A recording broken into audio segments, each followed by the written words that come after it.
Hello and welcome back, everyone, to vpod.ai. I'm Mike. And I'm Susan. It's great to be here. So, before we jump into today's discussion, we have a quick message for you. You can sponsor this podcast for just $25. Your message will be featured across major platforms like Apple Podcasts, Amazon Music, Spotify, and more. If you're interested, visit vpod.ai to get started today. Simple as that. Exactly. Straight to the point. All right, let's get into it. I feel like the topic we're tackling today is, it's basically the unofficial anthem of the modern world. Mm-hmm. The universal, why am I always so tired question. Right. And honestly, most of us just shrug it off. We tell ourselves, well, I'm an adult, I have a job, of course I'm exhausted. We almost wear it like a badge of honor. Like if you aren't tired, you aren't working hard enough. Exactly. But looking at the research, I have to ask, is this actually normal? Or is our body's check engine light flashing? It is definitely the check engine light. And that is, the core distinction we need to make right up front. Everyone has days where they feel wiped out. That's normal fatigue. Sure, like after a long flight or something. Exactly. But constant chronic exhaustion where you never feel fully rested, that is not a baseline you have to accept. That's actually really reassuring. I think a lot of people just assume they're getting old or, lazy. A character flaw instead of a biological one. Far from it. The material we're looking at today suggests that fatigue is a biological signal. It's your cells telling you something is missing or malfunctioning. Okay. And what's fascinating is that there are very specific, identifiable reasons. We found 12 specific culprits, ranging from your daily habits to your diet, and even some hidden biological factors you might not expect. 12 culprits. That sounds like a minefield. But I like having a roadmap. Makes it feel solvable. So we've got lifestyle, diet, and then the deeper medical stuff. That's the plan. We're going to break this down, starting with the chemistry of your sleep and caffeine loops, then how you're fueling the engine, those invisible nutrient deficiencies, the physical impact of stress, and finally, the medical realities. Okay, let's start with the most obvious one, sleep. I know the standard advice is get 8 hours, but I've had nights where I get 8 hours, I checked the clock, I did the time, and I still feel like I got hit by a truck. And that's where the nuance is. It's not just about quantity, it's so much about quality. The recommendation is at least 7 hours for adults, but what actually happens biologically during those hours is what really matters. What is happening besides, dreaming? A massive amount of construction work. Think of sleep as your body's nightly maintenance shift.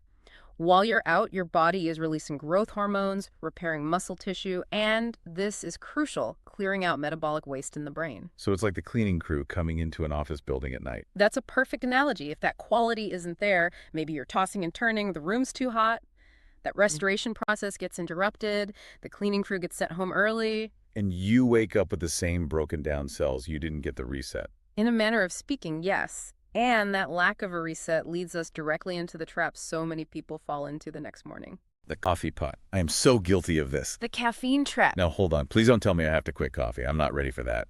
We aren't saying that, but we need to understand the mechanism because most people misunderstand what caffeine actually does. It doesn't give you energy. It's what's called an adenosine blocker. Adenosine. Adenosine is a chemical that builds up in your brain all day. It binds to receptors and basically tells your brain, hey, let's get sleepy. Caffeine comes in and blocks those receptors. It jams the lock so the sleepy signal can't get through. So I'm just hitting the mute button on the tiredness. Exactly. You are masking the fatigue, not fixing it. And here is the vicious cycle. You wake up tired. You drink a lot of caffeine. That caffeine stays in your system for hours. Come bedtime, even if you fall asleep, that residual caffeine impairs your sleep quality. So you don't get into the deep restorative stages. Precisely. So you wake up tired again, drink more coffee to block the signal again, and you just repeat the cycle. It's a loan you take out against tomorrow's energy. Wow.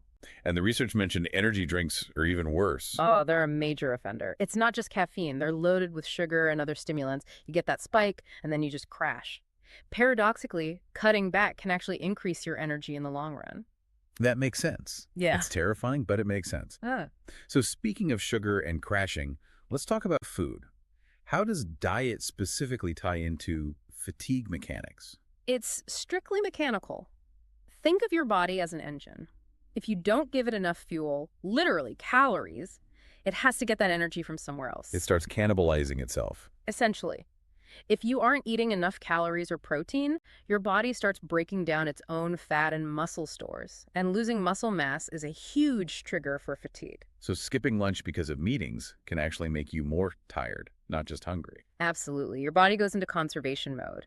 But the type of fuel matters just as much. We talked about sugar, but ultra-processed foods are huge energy thieves. The stuff in the crinkly package. Right. High sugar intake messes with your insulin. You get that rapid spike, your body panics and floods you with insulin to bring it down, and you overshoot. You end up with low blood sugar, which feels like sudden exhaustion. The roller coaster effect. You feel great for 20 minutes, and then you need a nap. So what's the swap? What's the premium gas here? Stability. Nutrient-dense foods. Fruits, vegetables, legumes, healthy proteins. It sounds basic, but they provide a steady, slow release of energy instead of that spike and crash. Got it. Okay, but there's another part of the intake equation that I think gets ignored because it's, well, boring. Water. A huge factor, and the symptoms are tricky. I feel like I only think about it when I'm at the gym or I've had salty popcorn. And by then, you're already behind. Your body loses water constantly through urine, sweat, even just breathing. But here's the key. Your blood is mostly water. When you are dehydrated, your blood volume actually decreases. It gets thicker. That sounds harder to pump. It is. Think about pumping water versus pumping syrup. When your blood is thicker, your heart has to work significantly harder to get oxygen to your brain and muscles. That extra effort shows up as fatigue. So when I'm at my desk and I suddenly feel that brain fog, it might not be that I need a snack. My blood might just be sludge. Essentially, yes. Dehydration fatigue is brain fog, dizziness, headaches. So before you reach for the candy bar, try a glass of water first. It's the cheapest energy hack there is. Great tip. Okay, so let's say I'm doing it all. I sleep, I eat my legumes, I drink my water, but I'm still dragging. What then? Then we have to look closer. We have to look at the invisible thieves, nutrient deficiencies. Stuff we can't see. Exactly. You can eat well and still be missing specific micronutrients that are essential for energy production at a cellular level. There's a whole list, but a few stand out as the usual suspects. Who are they? Iron is a big one. Iron carries oxygen in your blood. If you're low anemia, your cells are literally suffocating. No oxygen, no energy. Then there's vitamin D, magnesium, vitamin C, and the entire B complex family. B12. I always hear about B12 for energy shots. Is that a real thing? The mechanism is real. B vitamins act like spark plugs. They help convert food into glucose, which is energy. If you're low on B12, your cells struggle to make power. It's like having a full tank of gas but broken spark plugs. So should I just run out and buy a giant multivitamin, just carpet bomb the problem? Please don't guess. That's the key takeaway here. If you suspect something, get tested by a healthcare professional. You need to know what is missing, because too much of some things, like iron, can be toxic. But the good news is, once those levels normalize, the fatigue usually improves dramatically. It's amazing how one little mineral can throw the whole system off. It really is a delicate balance. But sometimes the problem isn't what we are putting in our bodies, but what we are putting our bodies through. You mean stress? Stress, and this is where the conversation usually gets a little dismissive, you know? Yeah, mental tired and physical tired are treated as two different things. If I run a marathon, it's valid. If I have a bad day at work, I should just suck it up. But biologically, that line is very blurry. The research talks about a condition called exhaustion disorder. When you are under chronic stress, your body is constantly flooded with cortisol and adrenaline. It keeps you in fight or flight mode 24/7. Which just burns energy. You're revving the engine in neutral. Massive amounts of energy, but it goes deeper. Chronic stress leads to actual structural and functional changes in the brain and causes chronic inflammation. Wait, hang on. You're saying stress can physically change the structure of your brain? Yes, it can affect the hippocampus and prefrontal cortex. And that inflammation is physically exhausting. Your immune system is active, treating stress like an infection. So when you say you're mentally drained, your body is physically feeling it. It's not all in your head. That validates a lot of feelings, I think. But then there's the flip side of that lifestyle coin, the I'm too tired to exercise paradox. The sedentary paradox. This is a tough one because it's so counterintuitive. When you're tired, the last thing you want to do is move. But a sedentary lifestyle is a direct cause of daytime tiredness. It's like a car battery. You have to run the engine to charge it. That is a perfect analogy. Exercising boosts circulation and signals your body to produce more mitochondria, the power plants of your cells. The more you move, the more power plants you build. Sitting on the couch to save energy actually tells your body to power down. So even if you're tired, a walk might be better than a nap. In many cases, yes. Unless, of course, your fatigue is coming from something like shift work, which just throws your whole body clock out of whack. Right. Shift work is a beast. It is. Working against your body's natural rhythm makes fatigue almost inevitable without really careful management. Okay, so we've covered habits, diet, vitamins, lifestyle. Now for the heady hitters, the medical realities. Because sometimes you can do everything right and still feel awful. This is the part where we really need to pay attention. If the lifestyle fixes aren't working, you have to look at the machinery itself. Let's start with weight. There's a very strong link between obesity and chronic fatigue. Is that just because it takes more energy to move a heavier body? That's part of it, but it's more complex.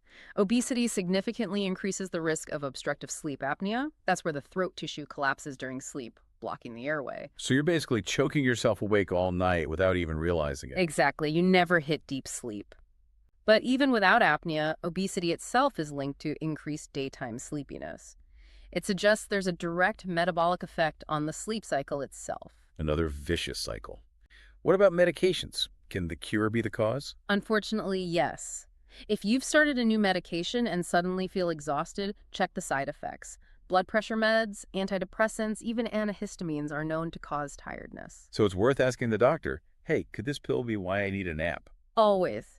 And we also have to address substance dependence, alcohol and drugs. Yeah, that's a serious one. And often people use them to try and fix the sleep problem. Exactly. People use alcohol as a sedative. But while it helps you pass out, it destroys your sleep architecture. You don't get the REM sleep you need. And dependence creates a baseline of fatigue that is very hard to shake without help. And for anyone listening who might be struggling, there are resources. Yes, absolutely.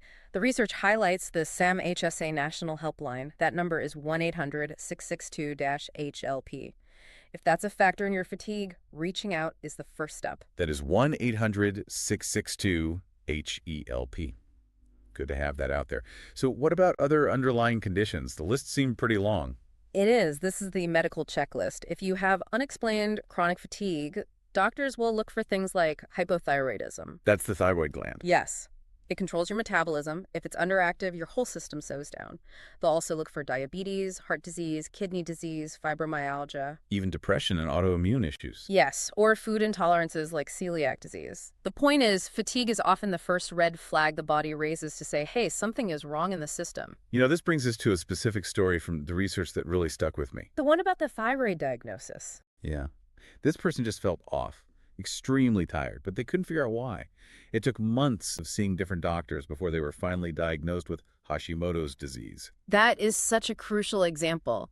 Hashimoto's is an autoimmune disorder affecting the thyroid. But the takeaway there isn't just about Hashimoto's, it's about persistence. Right. They knew something wasn't right. They didn't just accept you're just tired as an answer. Exactly. You know your body best. If you are resting and eating well, but you're still exhausted, that is not a personal failure. It's a medical signal. It's validating to hear that. I think a lot of us just assume we're lazy or we're not hustling hard enough. And that self-judgment stops people from getting the help they need. So if we look at the big picture here, what's the game plan? Well, if I had to summarize the action plan, it starts with the basics. Check your sleep hygiene. Quality over quantity. Step 1, create the environment. Step 2, watch the fuel. Break that sugar and caffeine loop.